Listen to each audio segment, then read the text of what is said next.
अस्सलाम वालेकुम स्टूडेंट्स। अच्छा, इस चैप्टर के अंदर ये हमारे पास chapter number 3 cell structure and function को हम के एमसीक्यूज को हम डिस्कस करेंगे इस वीडियो के अंदर।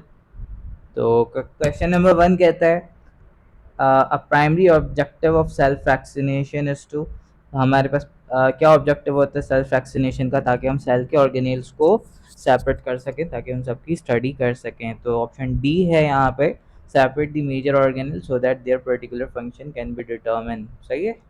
अच्छा जी, volume enclose by plasma membrane. Plasma membrane के अंदर क्या होता है, वॉल्यूम जो मौजूद है। अच्छा, अब ऑफ प्लांट सेल। अब देखो, ये प्लांट सेल के बाहर ये सेल वॉल होता है। फॉर एग्जांपल ये उसका सेल वॉल है और ये उसका साइटोप्लाज्म है। कलर चेंज कर देते हैं। लेट्स से कि ये उसका साइटोप्लाज्म है। सही है। अब साइटोप्लाज्म के अंदर क्या क्या है उसका, ये साइटोप्लाज्म है, ये उसका एक बड़ा सा वैक्यूल है, ये उसका न्यूक्लियस है, साइटोप्लाज्मिक ऑर्गेनेल, ये तमाम तर चीज़ें। तो ये जो वैक्यूल है ना, ये इतना बड़ा होता है कि जिसकी वजह से एक तो इसके अंदर का वॉल्यूम बहुत बढ़ जाता है, और दूसरा इसका साइटोप्लाज्म का जो एरिया होता है वो कम हो जाता है, क्योंकि आधे से आधी जगह जो है कौन घेर लेता है, वैक्यूल घेर लेता है। सही है। अच्छा जी, अब ज़रा हम आगे बढ़ते हैं। क्या कहता है कि भाई volume enclose by plasma membrane of plant cell is often much larger than corresponding the volume of animal cell. अब एनिमल सेल क्यों, प्लांट सेल का वॉल्यूम क्यों बड़ा होता है? Because of this large vacuole. सही है। The most reasonable explanation for this observation is that, अब पहला ऑप्शन क्या है, plant cell are capable of having a much higher surface to volume ratio then animal cell. अच्छा, ये this is not correct actually. Surface ratio और volume ratio plant और between animal cells, तो option A नहीं हो सकता। Plant cell have a much more highly convoluted plasma membrane. अच्छा, plasma membrane की कॉन्वोल्यूशन तो बैक्टीरियाज में होती है, तो इसमें भी ये भी नहीं हो सकता। Plant cells contain a large vacuole that reduces the volume of cytoplasm.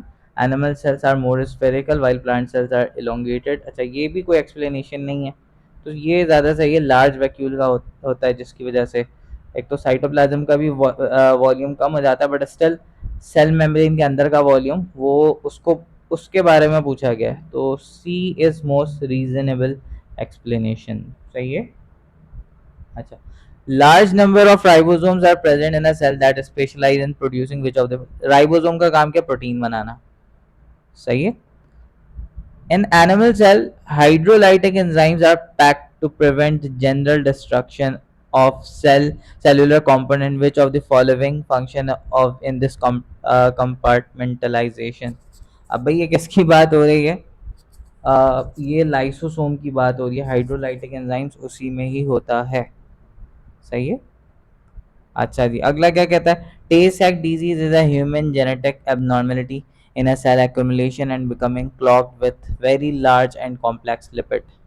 Which cellular organelle must be involved in this condition? अच्छा, अब ये जो टे सैक डिजीज है, obviously it is a lysosomal storage disease. सही है, लाइसोसोमल स्टोरेज डिजीज है ये। तो दैट मीन सॉरी, हाँ, लाइसोसोम इसका करेक्ट ऑप्शन होगा। ऑल्सो यहाँ पे भाई अगर आप देखो तो गोल्जी बॉडीज और एंडोप्लाज्मिक रेटिक्यूलम भी इसमें इन्वॉल्व हैं, क्योंकि भाई प्रोटीन की सिंथेसिस पहले एंडोप्लाज्मिक रेटिक्यूलम में होती है, फिर वो गोल्जी बॉडीज में पैक होता है, फिर आपके पास लाइसोसोम निकलता है। लेकिन हमारे पास फाइनल प्रोडक्ट क्योंकि लाइसोसोम है, और लाइसोसोम में ही वो एंजाइम होता है, काम लाइसोसोम, उस एंजाइम का फंक्शन जो है लाइसोसोम परफॉर्म कर रहा होता है, तो इसीलिए यहाँ पे लाइसोसोम को सिलेक्ट करना ज़्यादा एक्यूरेट होता है। सही है, क्योंकि मेन फंक्शन उसी का होता है। Which of the following main energy transformer of cells, energy transformers कौन होता है सेल्स के अंदर? माइटोकॉन्ड्रिया। सही है।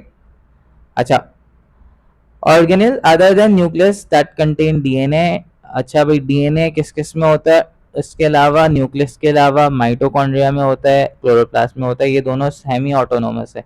अपनी मर्जी से जब चाहे अपनी तादाद भी बढ़ा सकते हैं। अपनी मर्जी से नहीं, रीजन होता है, but I am just saying कि न्यूक्लियस के ऊपर डिपेंडेंट नहीं होते।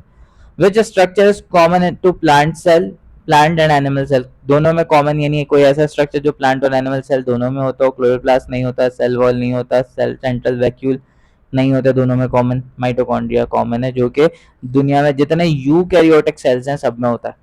Cell organelle mainly concern with the detoxification of alcohol, detoxification of alcohol में पेरोक्सिसोम इन्वॉल्व होता है।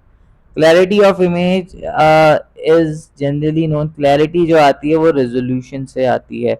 मैग्निफिकेशन साइज बड़ा करता है इमेजेस का, कंट्रास्ट जो है वो ब्राइटनेस और शेडो को एडजस्ट करता है, रेजोल्यूशन क्लैरिटी के लिए। और सेडिमेंटेशन तो बस ऐसे ही ये ऑप्शन लिख दिएगा, इसका इससे डायरेक्टली कोई ताल्लुक नहीं है।